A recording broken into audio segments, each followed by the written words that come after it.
Top of the morning to you, ladies and gentlemen. Welcome back to the channel. Glad to have you here. As always, we got a pretty special episode on deck today. It was my first ever interview that I've done, and the first interview on this channel with a guy by the name of Steve Langston. Steve's a pretty famous guy around these parts, and if you've ever had the opportunity to chat with Steve, you can attest to his humor, his knowledge, insights, and overall entertainment that he brings. So we covered a lot of ground in this episode. We even had a bit of a run-in with the law. We had the 911 dispatch team on call during the episode, which you'll see. But we also talked about Steve's company, Dirty Tea Productions. And he gave a lot of really good insights, tips, best practices for the business owners out there or anybody who's thinking about starting their own business. And me personally, I've already implemented one of the things that Steve was talking about into our company, King Golf. And aside from the business stuff, we also got into real estate. And Steve's been buying up real estate over the last couple of years or decade in small towns across Manitoba. Erickson, Onanole, Rossburn, just to name a few. And Steve and I share the same kind of vision or theory in the sense that we believe that over time, people are going to start moving out of these cities and into the smaller towns. So Steve has been positioning himself perfectly for this, in my opinion. And so it was really interesting to me to hear his story, his ideas, and his vision for the future in terms of these real estate holdings. So without further ado, let's get to the episode. Once again, I just want to say thanks to everybody who's been supporting this channel, subscribing, liking. It honestly goes a long way, and I'm thankful for it. So, and one more thing, we didn't talk about it on the episode, but if you want to follow along with Steve's real estate stuff, you can find him on Instagram at Stevie Lang. I think he might be private though, so he might not even let you follow him. But anyways, let's get to the interview here. Here's Steve. Steve Langston, the man of the hour today, the first ever guest on the show. We don't really have an official name for it yet, but I'm glad to have you, buddy. Thank you for having me, Jordan. It's a pleasure to be here. My dad's been talking you up, pumping your tires for many moons now. He said, you got to talk to Steve. You got to talk to Steve. So I'm glad we get to do it in front of, with the record button on today. Yeah, for sure. Yeah. Your dad has set a pretty wide swath of what my expectations are from the Headley family, but the brothers have shown up. So I got no problem signing off on that. Well, I appreciate that. I guess you come to know my dad through Country Fest and a bunch of other volunteer stuff you've done through the years. And I guess some of it would have been paid with Dirty Tea stuff, which we'll get into in just a sec. But I still remember Country Fest. This would have been a long time ago, but you were always ripping around in the, is it a Dodge Caravan? Oh yeah. Yeah. We've had a couple of them, but yeah, we love the Dodge Caravan. You still got one or same one? Yeah. We just went, 2009, 2011. They're always late model caravans, but yeah, we're still rocking one. Yeah, this one, I think the first one I've seen from you was a pretty late version of it. And so I'm glad you've upgraded a little bit. Vans are handy. I feel like vans are pretty underrated in the world. Most people have a pretty bad spin on it, but they're useful. Oh yeah. Sheets of plywood. You can live in them, get a hitch on there. Good to go. Everything you and I need anyways, right? So the first, we're going to start with the Dirty Tea Productions. You've been working at that for lots of years now, and it seems like it's been steadily growing. And personally, I want to hear the story of it, kind of how it started, what the ups and downs of it, and kind of where things are at now with it all. Sure. So probably I guess I'll take it back to like high school, university, or college and university. When I was in college and university, I was kind of paying the bills by DJing, playing music, and it was all mixed, ripped CDs. And I was hanging out at the Southgate bar, DJing there, and my buddy Joel McPhail, who we did the TV show with, so he's played a big role in my life. He's up there yelling, rapping, doing his thing. He's like, "What's your DJ name?" And I said, I guess it's Peaches, because that was my nickname, because I didn't really grow any mustache or any body hair. That was the nickname, Peaches. And Joel looks at me, he's like, "T-shirt?" Because that's what it was allowed. And in the club, and he thought that's what I said. And I was like, yeah, okay, let's go with it. And then, so DJ t-shirt. And then I went away to University of Lethbridge, was DJing in the campus bar there, made a little poster for a night. And my roommate, Tyler Mills, defaced it and put dirty t-shirt because they knew I wasn't doing a ton of laundry at that point in my life. So then I got the URL dirtytshirt.net. That was probably 2007. I was just kind of making web pages a little bit and won my own personal web page. So dirtytshirt.net, graduated with an accounting diploma and a management degree. Traveled for 3 years globally, and then basically was working as an accountant in First Nations Investment Fund in Rankin Inlet, and it was killing me. I loved hanging out there, but I just could not run spreadsheets all day. So I was like, well, I really want to run Dirty T-shirt productions full time. I'd kind of traveled, knew that I was in a very fortunate spot, knew that I had a lot to be thankful for. And I was like, my parents and grandparents didn't work hard to have me doing a job that I really don't like.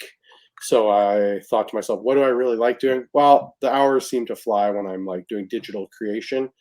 And so I said, okay, let's give that a shot. And that would have been around 2007, 2008.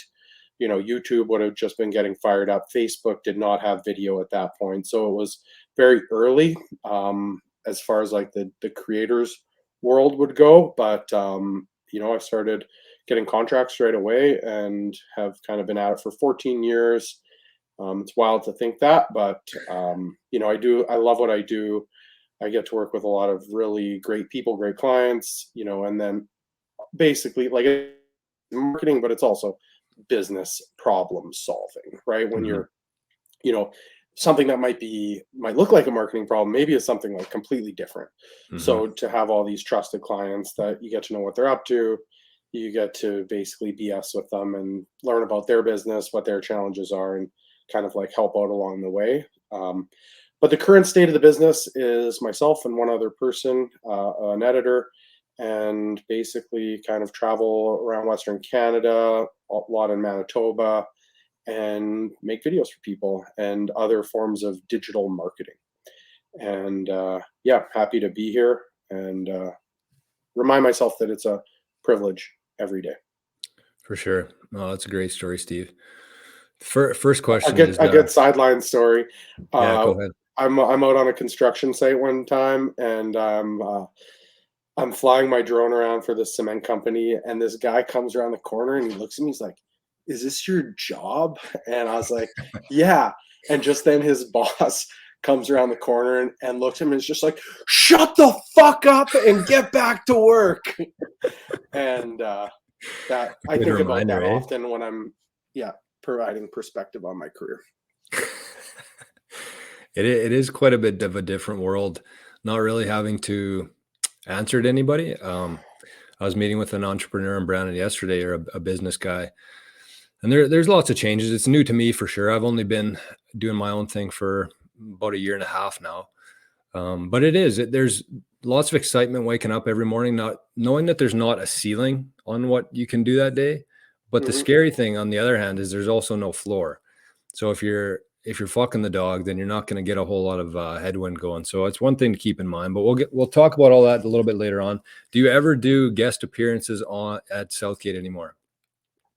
Um, well, it's been a while, but actually this past weekend, we had our hockey tournament in Onanole, and we had what they call the Cabin Fever Reliever Social, which is basically a good reason for everyone in the community to get out. And I was in charge of DJing, Nice.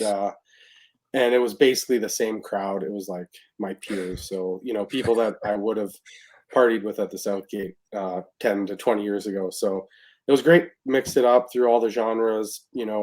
People were heckling me to play country, and I'm like, buddy, you do not need to tell me twice to play country. Like, I'm happy that you're here so I can do this.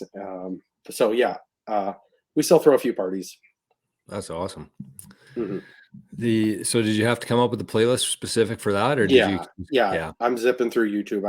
I fade between the YouTube windows, and it's pretty ghetto, but it gets the job done. Is that what you were doing back in the day too? Yeah. Nice. I'm pretty sure I would have been at the Southgate for at least one of your DJ Yeah. sessions there. Is the Southgate still humming or no? I haven't been there for a while now. I wouldn't use the word humming, but you can get vendor there between 3 and 7. It's good. It's a good in between Dauphin and Brandon for a case of beer if you're into that kind of thing. Yeah, exactly. So that's Dirty T-shirt. Do you have mostly bigger clients, or do you have, if someone's watching this right now and they wanted some help with their business stuff, are you mostly higher end now, or do you still deal with? No, do you know we I float between like for better or worse. I'm always like interested in hearing someone out, and if they're kind and thoughtful, and we'll work with anyone essentially. Yeah, Right. within reason. But yeah, you never know, right? Like I remember one time a lady, I was working at Ag Days, and she kind of got to know me. She's like, "Hey, could you come film this draw for me at my booth?" I was like, "Yeah, no problem." Show up. I think I charged her $100, and a month later, she gave me the biggest contract I've ever had in my life. Really? Like, a new car style contract for, it was a large amount of work, but you just never know who's who, and it's a small world. So Yeah. And kind of going back to that, that's one thing that I always keep in mind, and it's written down somewhere here, but it's the lightning could strike at any moment. You never really know when it's going to be or how it's going to happen, or who mhm. it could be with. So Yeah, that's pretty cool. I like that. yeah, And since then, so I guess before we go any further here, this is the first episode, and kind of the theme, the focus of this show is going to be business, Bitcoin, birdies, and beer. So at the end of this second half, probably we're going to dig a little bit further into that. So we'll talk about dirty tea. I got some questions for you in regards to some of your experience and all that kind of stuff. But let's talk about what you've been doing in the Erickson area. I've yeah. only been able to watch this from Instagram, and every time I open it up, I'm always interested to see what you're working on. Recently saw that you converted a church into a dance hall, which is unreal. I just love Yeah. that kind of stuff. And we'll talk about it a little bit in more detail, but maybe just share the story, the vision, what you've been working on out there, and kind of just a big picture view of it. Yeah, so like a lot of people in my demographic, I grew up reading Rich Dad Poor Dad, Rich Dad Poor Dad, Robert Kiyosaki, and definitely drank the Kool-Aid hard on it. And I always just, and I think as a lot of people do, you always like the idea of being a real estate investor. It sounds pretty cool. Like you don't meet too many people that aren't like, yeah, I'd hate to have a couple extra houses kicking around, right? Like in theory, it sounds like a great idea. And so it was always something that was kind of like on my radar, and my wife would have been in a kind of like a similar mindset. So, after I've been running Dirty T-shirt for kind of like 6 or 7 years, had a little bit of cash saved up, it kind of started to become a bit of a reality. And so I'm in Onanole, Clear Lake, south edge of Riding Mountain National Park. We were living in Winnipeg at that time, and I had a little cabin up here, but kind of thought the area was great, figured it was on the up and up, and excuse me, had a chance to purchase a house that needed a lot of work. It actually happens to be the house that I'm sitting in right now. And it was essentially what a lot of people are called a knockdown. And it's right in the town of Onanole, past the post office, and in a beautiful lot, 700 square foot house. And I was just like, okay, let's pull the Band-Aid off, and like let's fix this house, because I didn't know anything about construction, didn't know anything about real estate investing or anything about construction.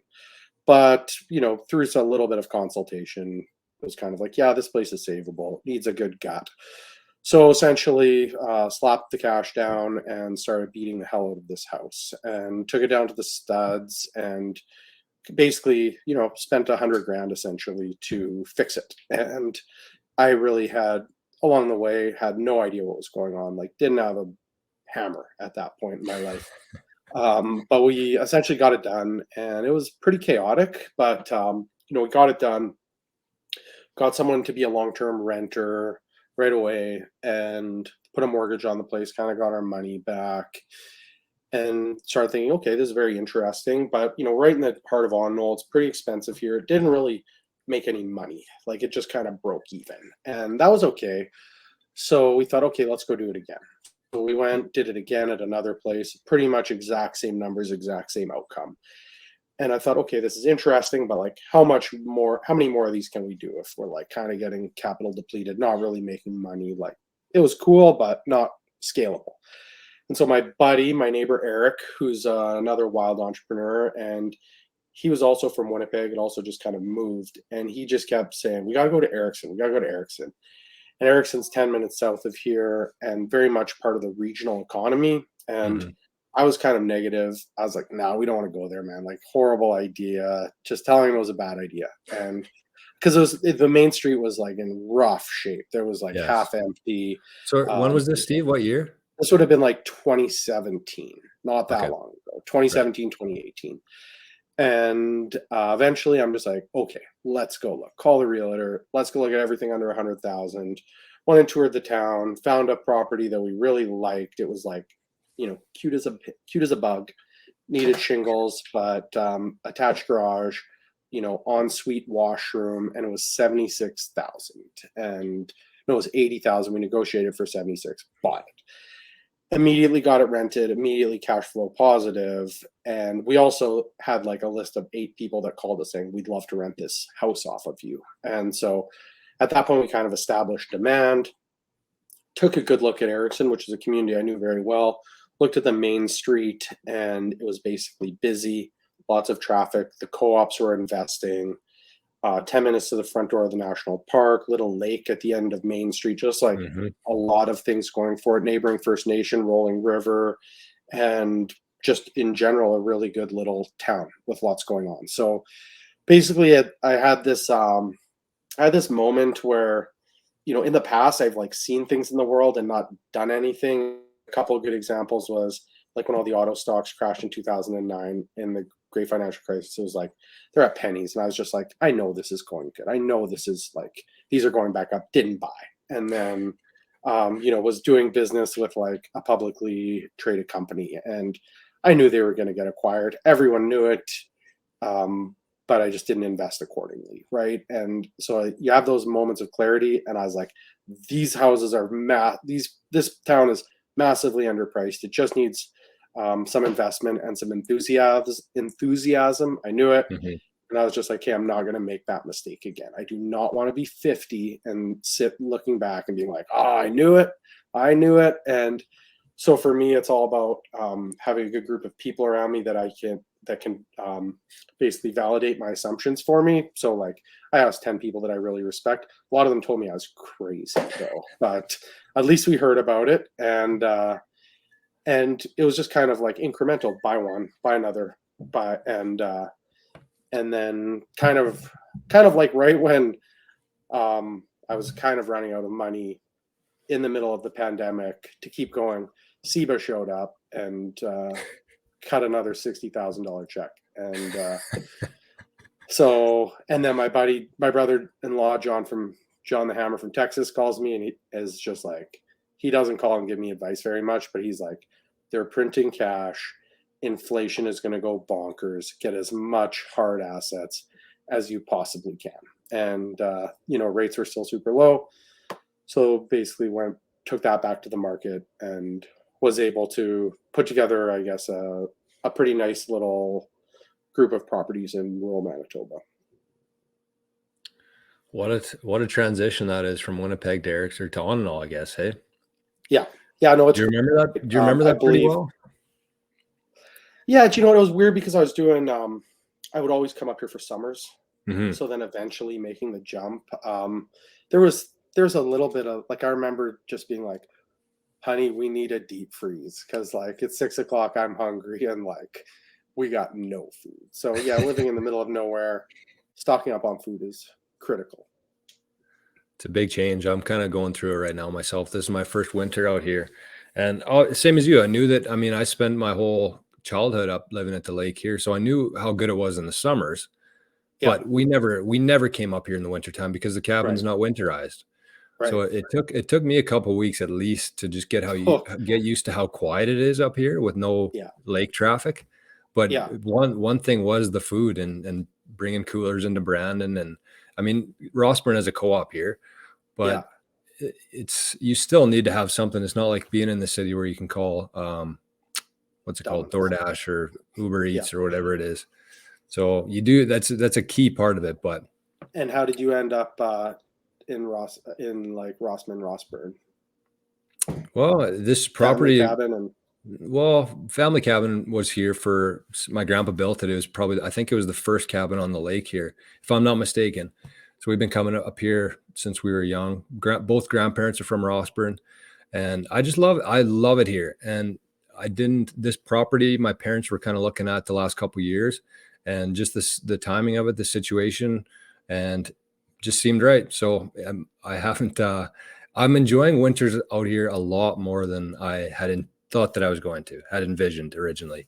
I was like, I yeah, just got to get through the first couple winters out there, and then that should be good. But it's so peaceful. It's so calm. We've been snowshoeing. We've been doing some sledding and ice fishing. It's kind of whatever you want to do, you can do it up here. yeah, no, it's an incredible quality of life, and that was certainly something that I was banking on when I was investing into rural communities. Is, we kind of had the thesis pre-COVID, but I think COVID just kind of accelerated it. And yeah, I mean, the quality of life, it's still very affordable to purchase homes in that, especially in that Erickson area. Same with Rossburn. So not everyone needs to believe the vision, but just a few people need to believe the vision, and there's a good opportunity. Well, affordable compared to the cities right now. Holy shit. You can't find a lot under, even in Brandon, you 20, can't find a lot for under, I don't know the exact stats, but it's nuts compared to out here. So I know that you and I share the same thesis on this, but I want you to maybe expand on that a little bit, because I think that the world is slowly, more quick lately, but decentralizing, in a sense Mhm. that people are starting to move, do their own work instead of for a big company. People are starting to move out of the cities. And I have my reasons for believing that, but I'm interested to see kind of what your logic is on that and your thesis of why people, are moving out of the cities and doing this kind of thing now.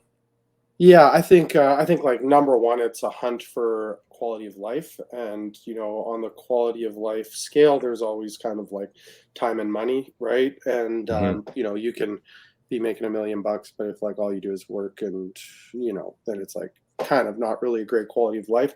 So I think that the hunt for quality of life is going to be very important, and yeah, just like you just have to really look at the macro trends, right? It's like, okay, we left agrarian society like not that long ago, like 40s to 70s to 80s, Hmm. like there was still a large agrarian lifestyle, and then okay, we go to the cities to participate in the industrial revolution and all of those Hmm. types of things, and now the internet here, and it's like not for us to get emotional about why it's happening or what's happening. It's just that's just what's happening, right? Hmm. And I think about it from like our credit union's perspective. Sunrise Credit Union, where I'm proud to be a board member, is Hmm. we're mostly in these rural communities, and as an organization, there can be collaboration from inter between the small rural communities into the larger communities. So we're certainly seeing that advantage where you can have really quality people at a reasonable rate, and I think that's really like the one of the big trends. Obviously, the internet is accelerating everything that can be done from afar is that's happening, and we're still early there, right? Like Hmm. each year percentage of the workforce that doesn't know how to use a computer is replaced with one that is like very comfortable using a Hmm. computer. So I think it's that, and then I think it's just quality of life. I think we had a moment when we were in Winnipeg. It's like we lived in a condo. There's a little parking lot. We had so much snow. We've got kids in a baby stroller, and like we're either pushing them down like a bus route or like doing these little dinkers in the parking lot. And it was just like, we were feeling claustrophobic enough as it was, and there was just so much snow, and sidewalks hadn't been cleared, and it's like that, that's not great. And then you come out to a rural community, and you know, if your income doesn't dip, or even if it does, like the quality of life Hmm. is great, the cost of living super reasonable, and people like knowing their neighbors and having relationships and walking to school and seeing the stars. Like these are Hmm. all not huge reaches to. It's just we've kind of forgotten about some of those things. And then there's just like the sheer economics of housing, right? It's like, it's okay. We're supposed to only spend 30% on housing, and the average house is 550. It's just like at some point people are going to have to say, okay, I can't do this. Whether the bank forces them to rural communities, or like they do it on their own accord. Like market forces are strong to fight, and then there's also not a huge wage gap from what I see. Like I don't think people out in this rural community are getting paid like apples to apples, like a lot different than in a community like Brandon or even Dauphin or like some of the a bit larger centers. Like you can make really good money here too. So yeah, that's how I see it. And not every rural community is created equally either, right? Like some are going to win very, very in a great way, and some won't react to kind of like those societal shifts, and even in the psyche, right, of just like welcoming these people. So it's very interesting, and we love it and love. And though the last point is like, there's also so much opportunity in rural communities. Like I use when we built the coffee shop in Erickson, it was like there wasn't a coffee shop. It wasn't like there's 7 other coffee shops. It's not like you're adding the 17th pizza joint to Brandon and like wondering if your differentiator is going to be tight enough. It's like it's not here. And like, but you can do the traffic count. So it's like very clear cut, and your cost to entry can be very reasonable. So Yes. you just compare the entrepreneurial environment, but access to capital can be more scarce, those types of things. But to me, there's just a great amount of opportunity, and like, we're bootstrapping everything. So like a lot of this stuff is just not feasible, and for me and my wife in bigger centers. So Right. So what's been probably the best thing about moving out there for you? Like if you can nail it down to one thing that you kind of stands out the most in terms of moving I think from. that I think it's just like that. I like being here, Mhm. like I travel a ton, and when I come back for, I'm probably on the road about a third of the time, and like it's a far drive, but I'm like, when I'm driving home, I'm like looking forward to being there. I like, for the most part, the people, like my neighbors, my kids are happy here. I'm more I'm more like calm, and yeah, it's just like it's a privilege to kind of like hang out here to me in Onanole. Like it's pretty nice. I'm looking Yeah. like every weekend, every night, there's like something fun to do and good people, and I love this place because we have a lot of visitors, right? Like, and when you've been here kind of like as long as I have, and people are coming through, they call you, they're like, what are you doing? It's like, I haven't seen you in 6 years, but like, come on over, like it's great. So there's just enough transient traffic to keep things very interesting too. So Yeah. There's definitely no shortage of stuff to do in Erickson and on and all. I mean, I worked in Erickson with BDO for 4 years, probably out in the office right. there. And I mean, that kind of just helped me make a transition to a smaller town, because every time, Yeah. at lunch, you'd walk uptown, you'd see all the different stuff going on. There's music playing, I think, downtown on the Mm, side of the co-op, and just the people there. It's hard to put into words how much of a difference it is compared to living in a city compared to a small town, and just the feeling of it. It's not so much the tangible stuff, but it's just I think it's mm. the feeling of it, right? So Oh yeah, and that yeah, was something that like my wife was like, not weirded out by, but it's like, yeah, everyone knows who you are. Like, I and know. I'm just like, I like that. Yeah. I got no like as long as you're are really like, work hard on building relationships and treating people well. It's like I got no problems that if I like forget my wallet, that like they'll cuff me for 24 hours. Like that doesn't break my heart. And just whatever, knowing people, knowing who you got to call to like get something done. And yeah, it's like if you're on the good side of the reputation scale, Yes, like knowing exactly. everyone's great. So Exactly. that's important. Yeah. I mean, if you got some skeletons and stuff in the closet and you don't want people to know about it, it's not ideal. But Yeah. if you're Yeah. a good People are person, and forgiving though. yeah, that's true. That's true. Yeah. Be a good operator, and yeah, it's all good.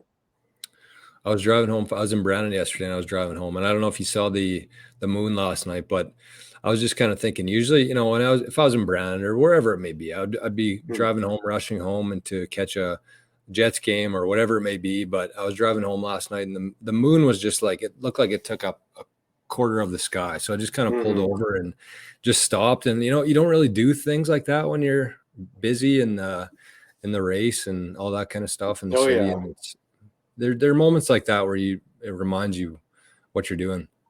Oh yeah, for sure. We sit in the hot tub and with my 2 young daughters and are like looking at constellations that you can like very clearly see. And yeah, that's good. It's good stuff. So as I said, the underlying theme here of this podcast going forward is going to be business, Bitcoin, birdies, and beer. So I didn't think you were much of a golfer, but we had a brief chat before the podcast here, the show, and you are. So let's start with the birdie aspect. We're kind of going to go through each one. I got a couple of questions for each of the segments, and then we can kind of round things out after that. So with the golf, maybe share your experience with golf, because you said that you love it and you got too addicted to it and now you have to stop.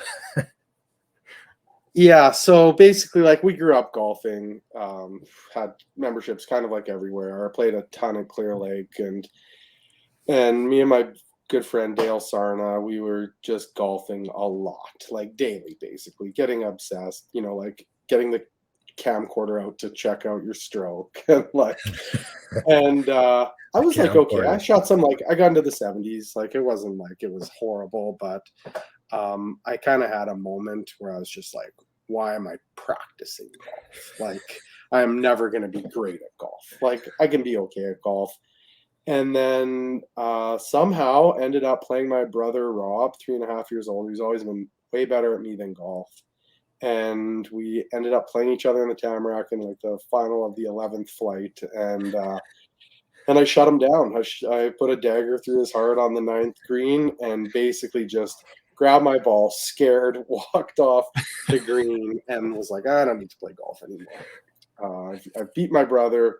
I don't need to go back to the trough. And so now I tend to only play in the winter when we go south. If we go to Florida or something, try to get a couple rounds in then, or if a client wants to play in the summer, I'll go play. But I love golf, would love to play it with 4 and 5 year olds. It's a tough sell, but yeah, we're doing the odd charity golf tournament now, or like the Erickson Curling Club, where I think I saw you last at Sandy Lake. Yep. So yeah, I will continue to golf. I think it's a great activity. And as we have our kids kind of like get to the stage where they can, rock and roll on their own, like, we'll certainly be golfing a lot more. My wife's family's golf obsessed. So mine are avid golfers too. So it will grow into it. It's like downhill skiing with the kids, it's like, you don't need to force it. Right. I remember in college, we were playing Call of Duty at the time, and that was something that was consuming a large part of our life, and hours a day. And it finally got to the point where I was leaving to go to hockey or something, and I just, like, before leaving, I said, what the fuck are we doing here? Like, we're dedicating so many hours here to try to get a skin on our gun or something like that. Like, right. There's no reason for it. So I understand that. With golf, for me, it's like golf is a whole nother, it's like a part of my life almost. So it's, the more the better you get at it, the more you enjoy it, I find anyway. So it's definitely taken a turn from trying to be the best and compared to trying to have as much fun as possible on the golf course. So that's kind of where we're at now. But what's the highlight of your golf career? Highlight of my golf career, definitely smoking my brother in the Tamarack. It was only one. Me and Rigo came close to playing each other. We were in the same flight for the first time. He's a better golfer than me. Yeah, so you got to get the Cheetos out. You get the Cheetos out and you start offering them to your brother, and his hands are just greasy. And then I got a couple other like match play shutdown moves if you need them. Yeah, let's hear it. Well, there's the old grab, have a look at the driver and give it a good look. It's like, yeah, I tried that. I just kept spraying it. That's a good one to get in a guy's kitchen. But the Cheetos is for sure. No one can resist. No, Cheeto's good. And one thing Rigo hates is that when you're standing on the green, you got some coins in your pocket right before he's about Yeah, to a little putt. You jingle, just jingle, give those a jingle. little jiggle. Yeah. Yeah. Yeah. So that's a tip for anybody who's playing Rigo in the future. Yeah. Okay, let's get into business here. So I got a couple questions here. You can kind of go at them how you want to. Some might be short, some might be longer. But in the 14 years of your business, what's been the best investment you've made? The best investment, I am definitely guilty in under investing in my business. So I would need to, Are I you? think it would have to be employees. I think it's employees, like employee and training. Those are the best, you know? And so I guess a lot of my challenges have come from investing heavily in real estate and maybe not giving Mm-hmm. just on the investment side, not the focus side, just like, am I pouring as much cash back into this as I probably should have? But it's also a very capital light business, video Mm-hmm. production, for like me in the way I do it. But yeah, it has to be employees and training, right? Like building capacity internally, like in a small service based business where it's kind of like $15,000 worth of gear, 20 grand worth of gear. It's really all the human stuff, right?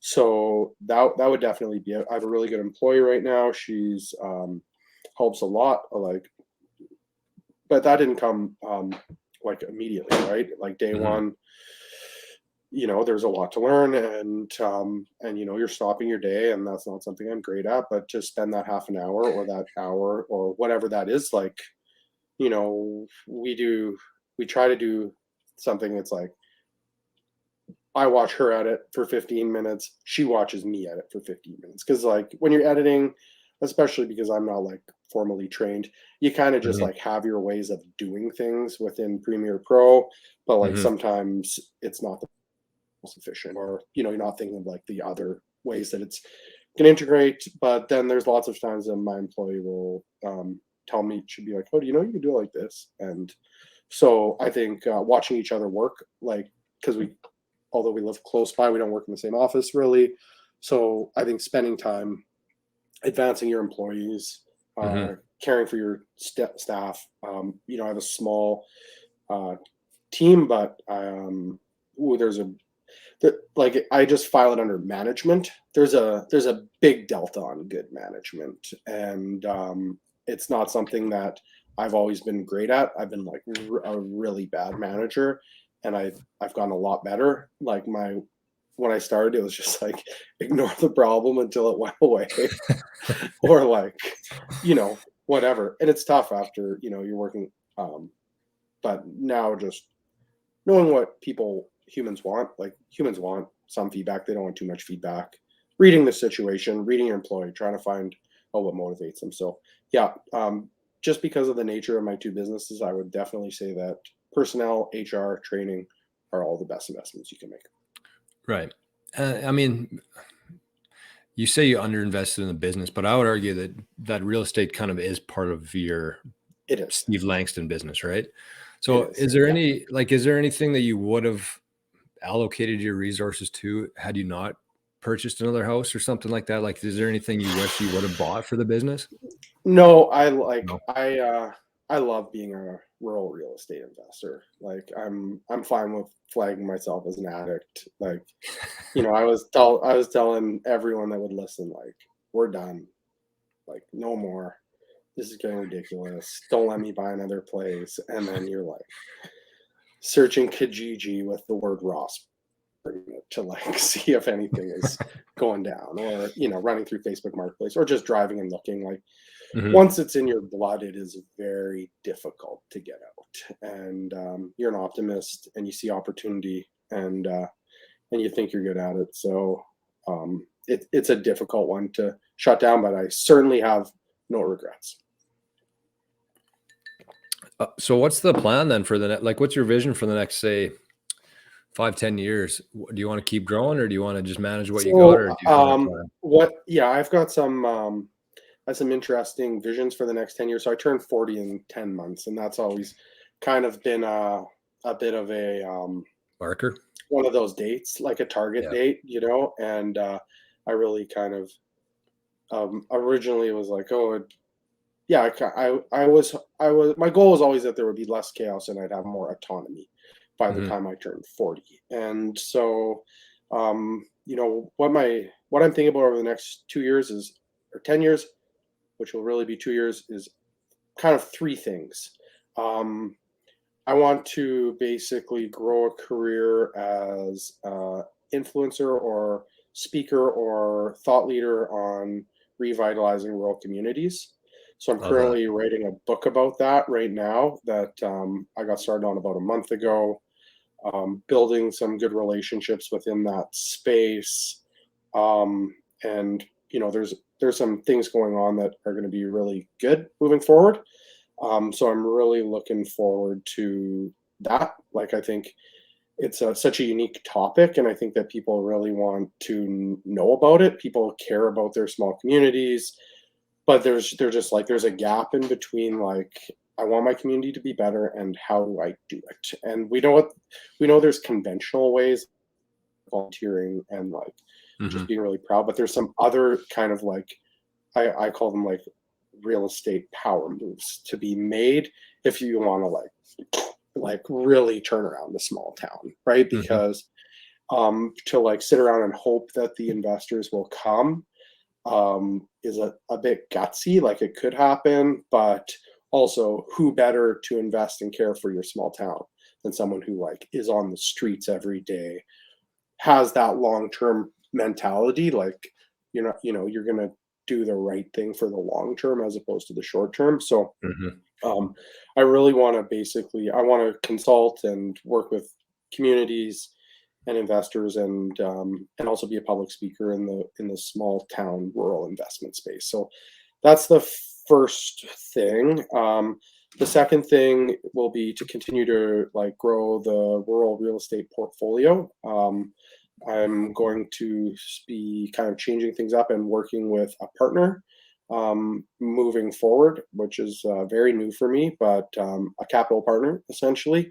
So, Mhm. because the problem was, so I have this rural real estate addiction, and basically to keep funding it, I need to run my small business at 200 miles an hour. Right.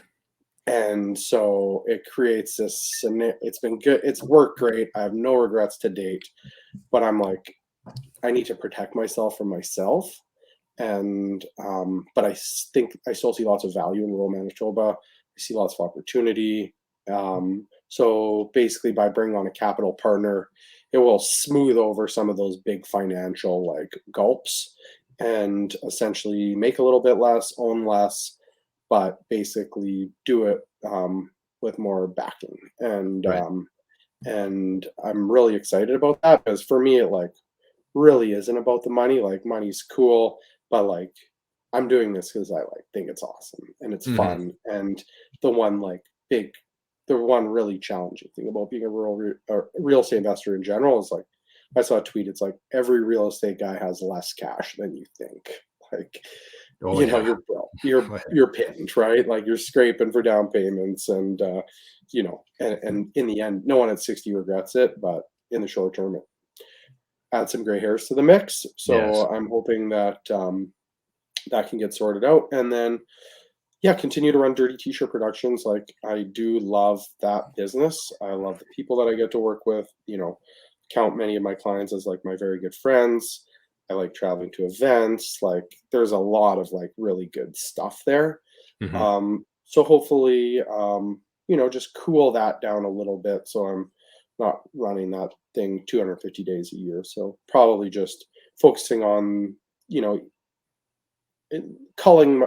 It will involve maybe a little bit of a cull of the client list. Working with the regular events, larger accounts, stuff like that. But who knows? Maybe I also once I'm more financially stable, maybe there's an opportunity to grow the marketing, in a more scalable fashion. Right. But it, it it's an all-in business. Like, the marketing is not happening unless you're like locked to your keyboard and doing it. So Mhm. if there's an opportunity for a bit more leverage in other spaces, but yeah, just super optimistic, feeling like we got out of the huge acquisition era unscathed, and lucky to have a healthy, happy young family, and Yes, lots to be positive about. definitely. It's interesting you're writing a book about it when you tell stories with a camera usually. Yeah. Well, I've actually have wrote another book in my previous life. I Oh, I used to think be I knew that. into Yeah, I used to be really into bike touring, and I Right. wrote the only guidebook for biking across Canada, which was available at Mountain Equipment Co-op before they turned it from a cooperative into a for-profit business that I'm not very happy about. Yeah, I know. Love our cooperative values. Yes, no kidding. I think that's been one of the things I've noticed so far about being in a smaller town is that the co-ops and all the they just You I can feel like say they've because done the the right. liquor store is a co-op in Rossburn. I don't Yes, even know that's more. something that blew my mind when I walked in there. Me too, man. And that so we have you heard I don't know if you have you heard my Rossburn how I ended up in Rossburn story? I don't think so. So basically I was like all in on Erickson. And the Rossburn municipality hired me to shoot videos on their behalf. And it's 45 minutes from my house, like should have been there, but like Erickson, it's kind of like easy to miss because it's off the highway. Mhm. And I drove into town and I was like, this town is basically identical to Erickson. It's like Yeah, it is. mix of recreation, agriculture, small business, and a neighboring First Nation.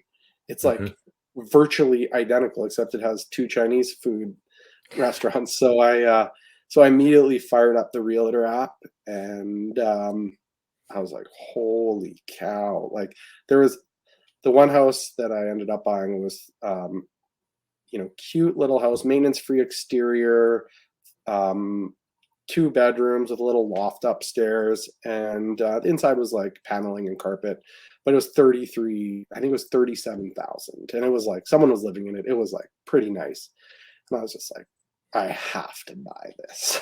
Like, how can I not buy this? And so bought that house, and then so but we're looking at everything under 100. That's kind of our wheelhouse.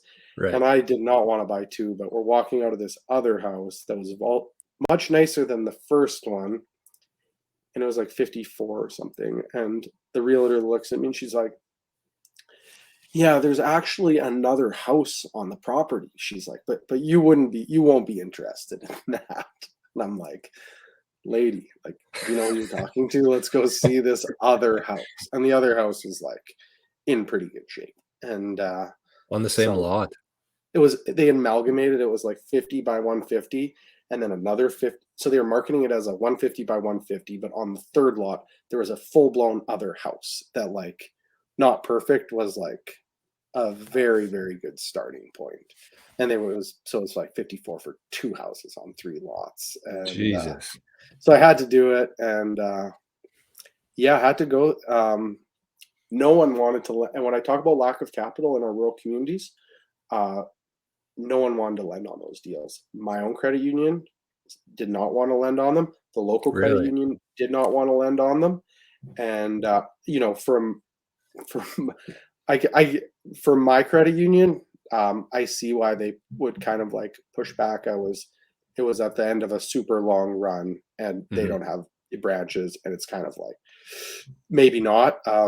So they've been incredible to me. So I don't want to be negative, but the local credit union wouldn't dance. And I'm saying, guys, I'm trying to invest in your community. I've done this before, and the crazy part was we held them in cash, and they wouldn't put a 75% mortgage on it, and that was a tough one. But Yeah. Oh, those are shit. the types of challenges that exist in rural communities, right? Where Mhm. like just someone doesn't think it's a good idea and you can't get a loan. So Mhm.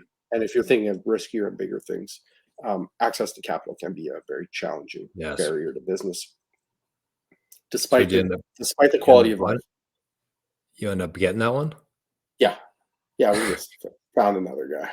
Found out of Winnipeg. Yeah, got on the Rolodex. It was crazy, and yeah. So yeah, it's also good. It's also good to have Good uh, network.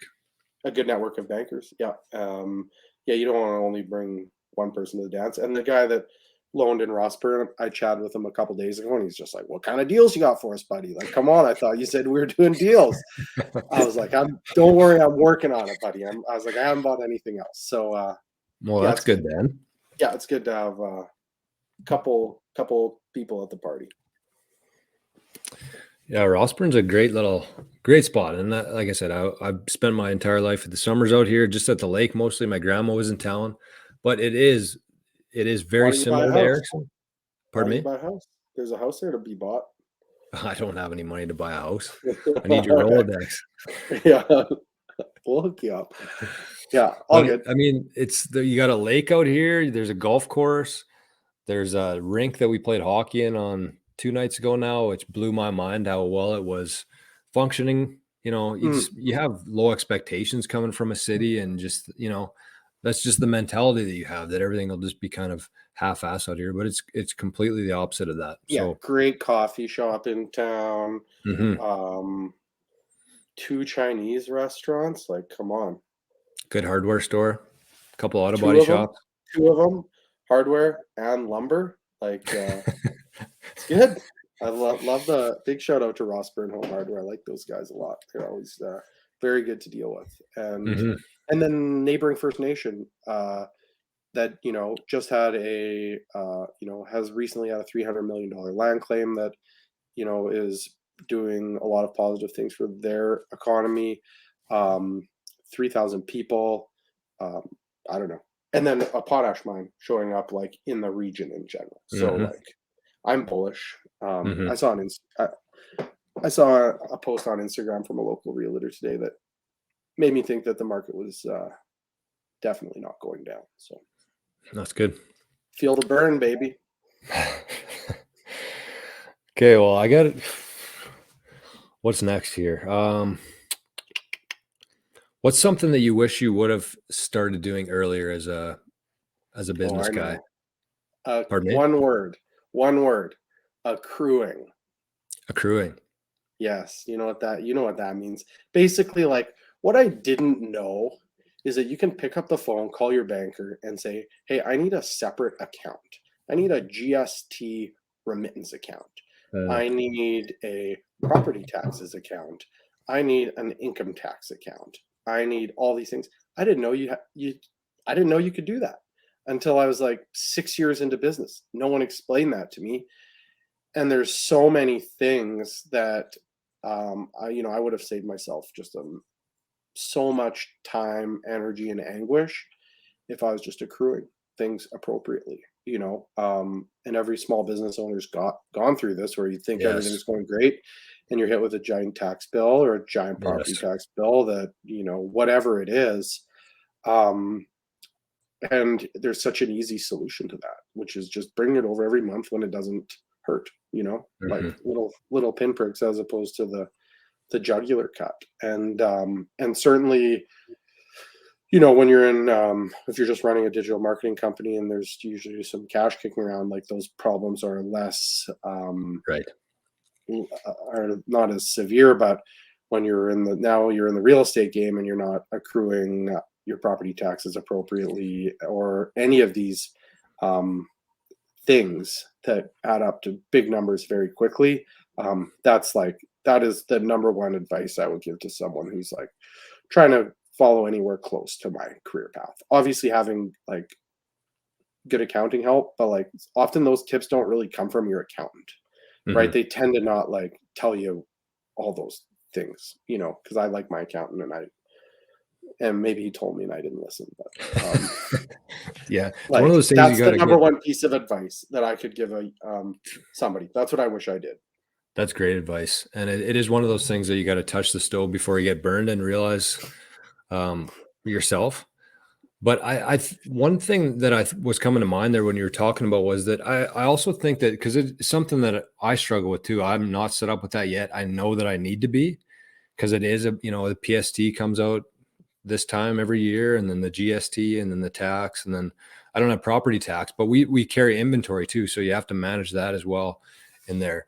And I feel like people really not. I think they value their own products and underprice because they feel like they have some cash in the bank, so they don't need to charge as much. But then when it all comes at once, that's when it burns you. Yeah, for sure. The balance sheet of what's actually going on. And yeah, and the thing is, and I'm like so guilty of this so many times. Like you get something going, like we bought a self-storage facility and it was empty, and I'm just like start stapling up a Vistaprint sign, like taking cash and e-transfer. I'm just like, my break even's $4,000. Like that's where I need to get to.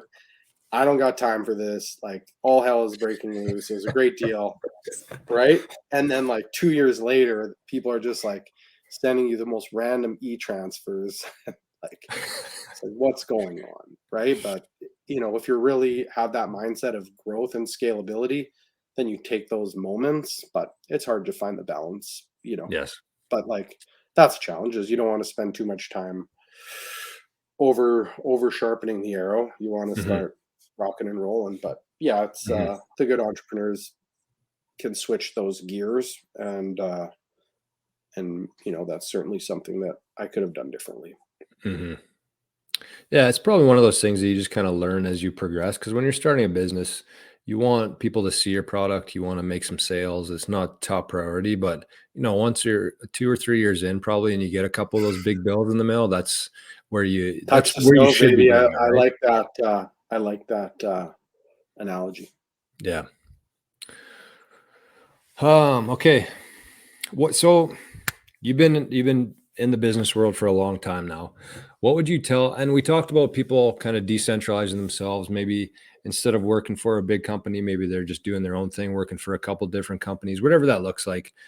The amount of people starting their own business right now, I think, has never been higher. I don't know the actual statistics about it, but what advice would you give somebody who's just kind of in the stage of considering leaving their job, or if they already have done that and they're just getting going, aside from the accruing of their payments coming up?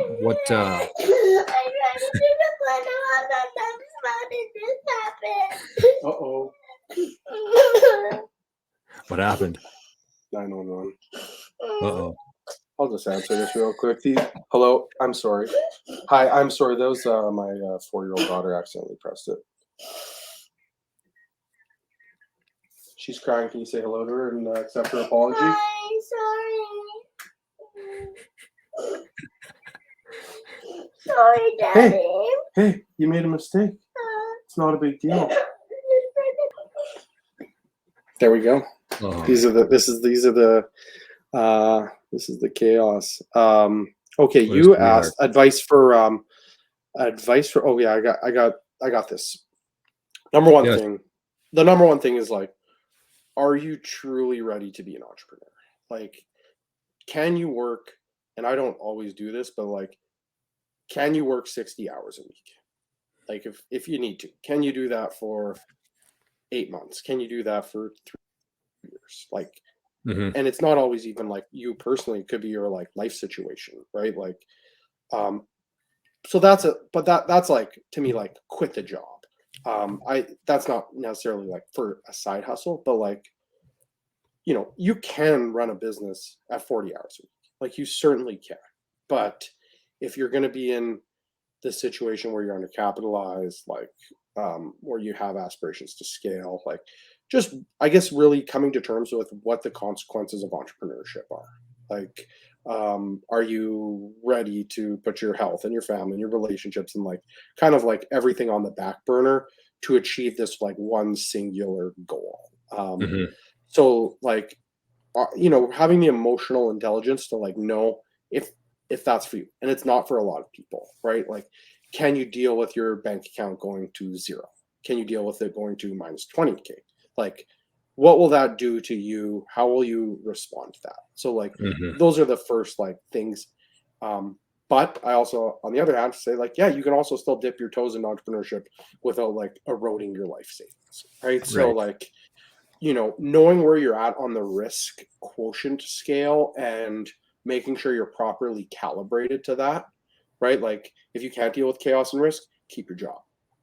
Maybe you work 20%, 40% of the time for them, like whatever it is. So really understanding who you are and how you would fit in as an entrepreneur. Number two,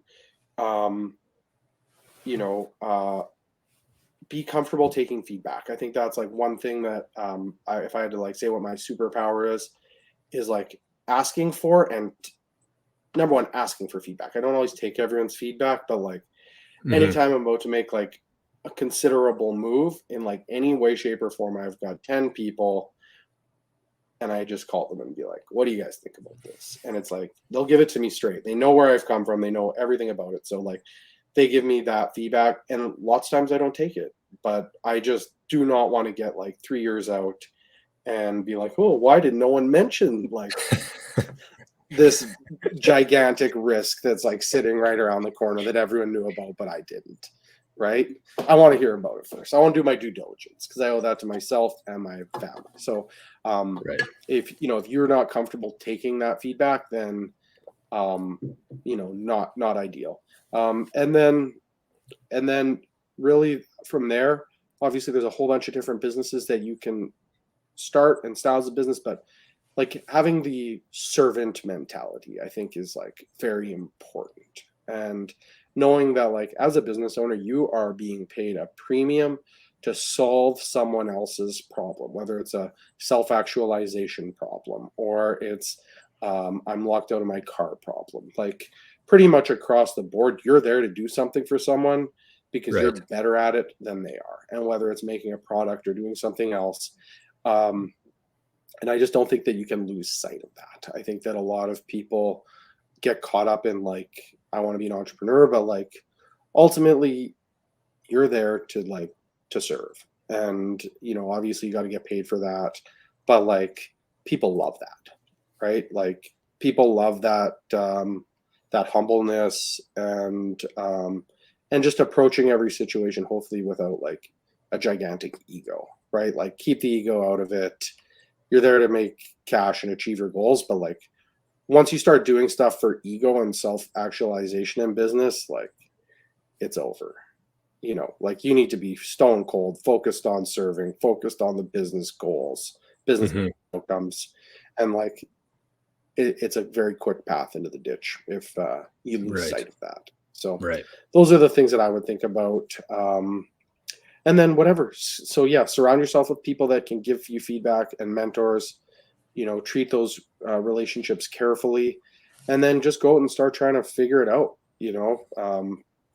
but like when I started, I got my first client was $500 times 4 months. Like a college hired me. I said, okay, $2,000, you guys pay me $500 every month for the next 4 months. And it was game on. And that's kind of like how the business started at that point. And that was 14 years ago, but I got the first gig, charged them reasonably, probably screwed a few things up, but learned some things. And that was a start to it. And, being humble and having a servant attitude is how I tend to approach it. Yes, I love that. I guess from my perspective, selfishly asking, this is something that I've struggled with, and I know firsthand that a lot of other small business owners struggle with it, but it's collecting money and appropriately charging for your time. Like, was there any moments in your life that something snapped where it just became easier to charge people what you think you're worth, or is it with time? So I've always been like I've always been on the lower side of pricing, and I've gotten a lot of like clients have shit on me about it, like fucking charge more, like whatever it is.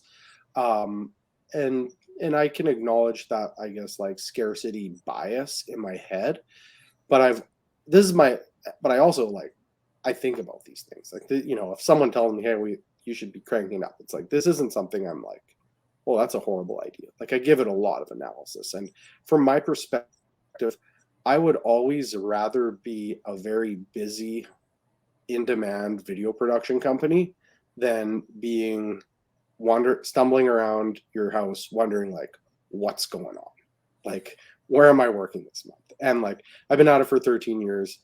There was like once in the pandemic that I was like, I really don't have a lot, but like I've been fortunate for 13 years to like not really have to worry about where the work comes in. And it's not like I'm just like giving this stuff service. Right. I just like Right. price it reasonably. And then the other thing is like for my business is like the money comes when the profit kind of comes when you can scale, right? So like Yes. for me, it's like I always need to have enough volume that I can kind of like keep an editor going so that we can be doubling up on her time and as well accelerating my time. So there's a kind of like an onus for me to provide that. I need to have that scale, which is but that's how you get referrals. And it's just like Yes. at the end of the day, it's like, yeah, could I have priced myself a little bit higher? Yeah, maybe, but like maybe some of the cool shit wouldn't have happened. Maybe I wouldn't have had the referrals. Like maybe I wouldn't still be here. And I don't think many people know many people that like have run a video production company and like had done like been above break even. I don't know anyone else that's like done that for 12 years. So I'm kind of like, well, whatever you like. It's always someone on the outside that's trying to give you that advice. But yeah, you also have to like, also now that when we're in real estate and I get like a $75 an hour bill from a plumber, I'm like, okay, like, same deal, right? They're showing up in their van with 15 grand worth of stuff. I'm showing up in my van with 15 grand worth of stuff. Like, right. It's and years of experience. Yeah. And 10 years of experience. And there's a whole bunch of other value add stuff. And obviously there's more, elasticity in your need for a video guy than there is for a plumber. Right. Yes. So that obviously, there's other things at play. And for me, I'm like very happy with the way my career played out. And like, you can't quantify network, right? Like you can't quantify the experience, the sectors I've seen. And it's like, yeah, if I need to talk to someone in like a sector, I like can pretty much just pick up the phone and call someone, and like someone's going to know somebody. So it's like having seen all the different types of businesses and events and people and leadership style, like, I certainly have no regrets. So that's how I would think about pricing is like, on one hand, I would always be like looking to see how you can raise, but at the other hand, I would also be looking at ways that you can scale so that if there are tasks in your job or business that are redundant, always like try earlier to get those scaled and out of the way, so that instead of just being like, this is my professional hour, like I have no lever on this, like always be looking for ways that you can like lever that stuff, right? And what you're doing, because, and that's like, with the real estate stuff, it's like, well, it's feeding this other one, then there's lever there, and like, but even like on the K&G stuff, whatever, like hunting for scale, even before you need it, can bring that up your kind of like hourly rate up. Right. Yeah, that makes a lot of sense. Okay. Well, it's we're about an hour in here, Steve. I don't want to take too much of your time. Do you have another 10 minutes or so? Yeah, I got 10. Okay. Yeah. Okay. We'll start wrapping stuff up here. I mean, I could probably talk to you for another 3 hours about everything here, but time is scarce, as everything is. So the next part here is next segment here is Bitcoin. And I know that I don't know how familiar you are with it, but have you ever used Bitcoin before?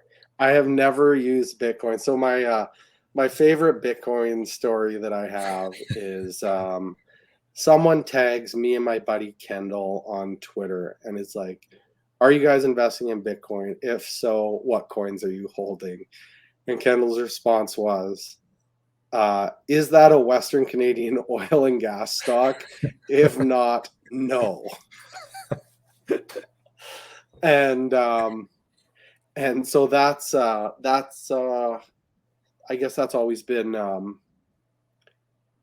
like is basically in my investing career, since I started like actively investing in anything, I've just been so focused on rural real estate that to kind of like dream of that level of diversification, like unfortunately hasn't happened. But I certainly think it's interesting. I can acknowledge that I don't know enough about it.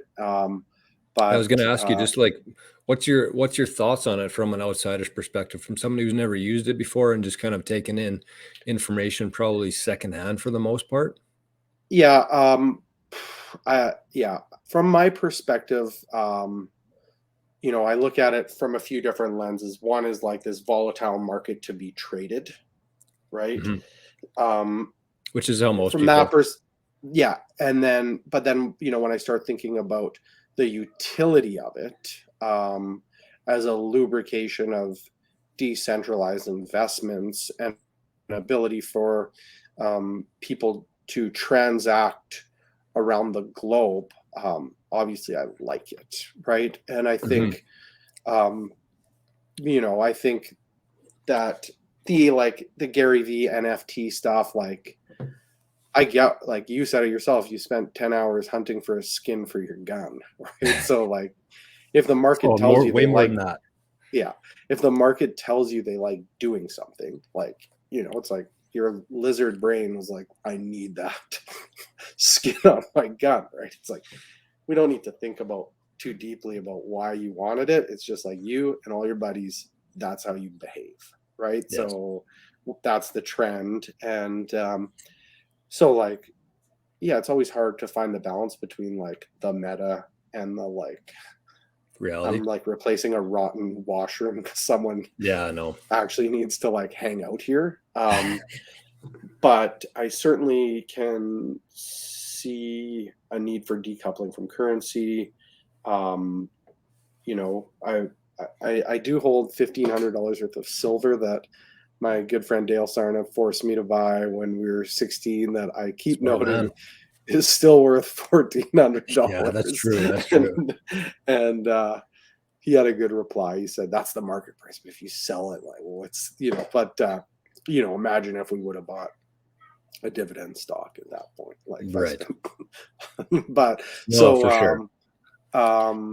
So yeah, that's really my perspective. The volatile market, I find chaotic. Probably don't want to get involved.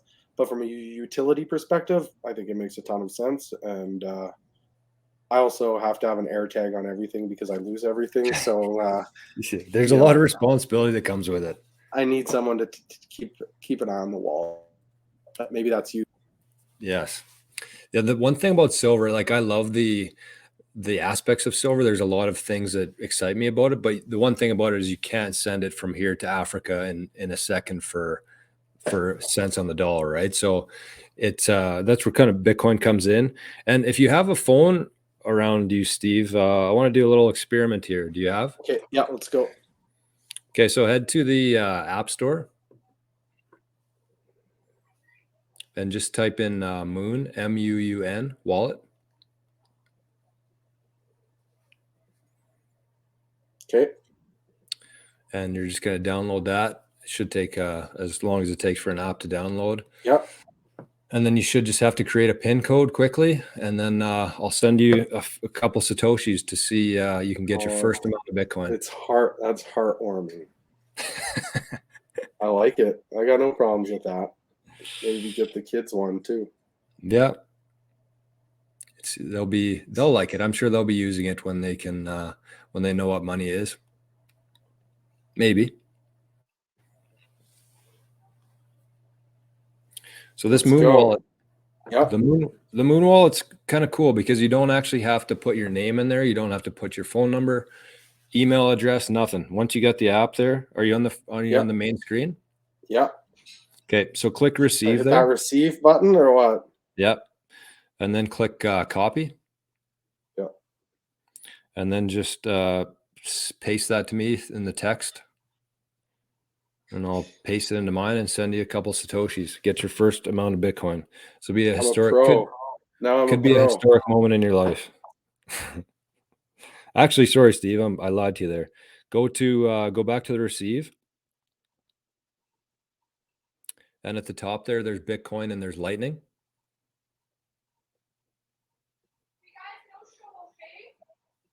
Yep. And do toggle to Lightning and do the same thing. Just copy and paste that to me. It looks like a whole chapter in a book, but that's a Lightning address compared to a Bitcoin one.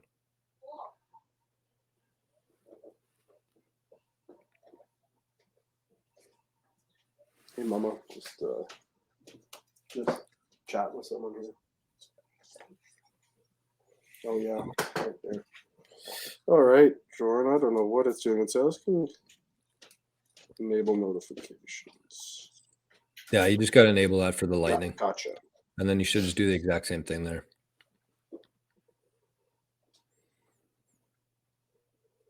Done. There we go. Okay, so I'm just going to copy that. And I'm going to send so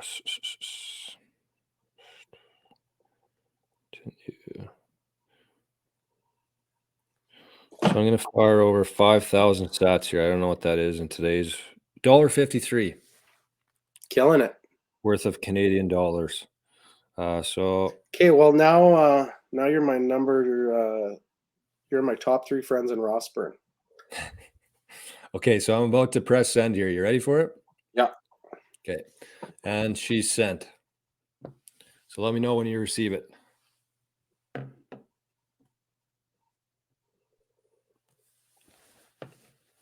Nothing yet?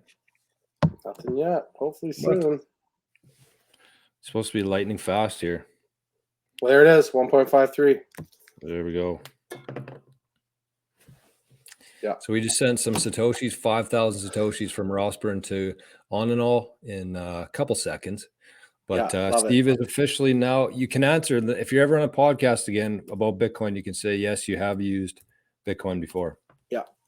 Big Bitcoin guy. Big crypto guy. But that's the cool thing about it is that you don't need to, you downloaded the app, you set it up, you Yep. set up a wallet and you received it. You didn't put in any information, right? Yeah. Nothing. It's great. Okay. So that's Thank you for your time, Jordan. Yeah, no problem. The last question here to round out with the beers is what's your winter beer? What's your summer beer? And if you got to drink one before you died, what beer is that out of the two? I'm I like craft beer. I like the we drink a lot of non-such out in the ice shack, so I'd have to go with the non-such their lineup. Black Wheat out of Brandon, I've been really enjoying. We've been enjoying both of those. Summer, I lifestyle creep is something that I think a lot about, and so I used to always we just crushed Lucky growing up because it was $1 each, and so that's certainly I'm avoiding I'm trying to avoid lifestyle creep wherever. So I'm always like I don't need self-actualization through beer, so we just we're still drinking enough Lucky when it's available, and then. I also love drinking Budweiser because I want to be a cowboy, and no one gets shit kicked for drinking Budweiser. That's true. Very heavy beer. Both those actually. The Lucky, the normal Lucky's pretty strict. Lucky Extra, is it? Yeah, Lucky Black for when you want more. We call that a Lucky Taster pack. Oh, I love that, Steve. Well, thanks once again. It was an honor to have you on as the first inaugural guest, and I'm sure.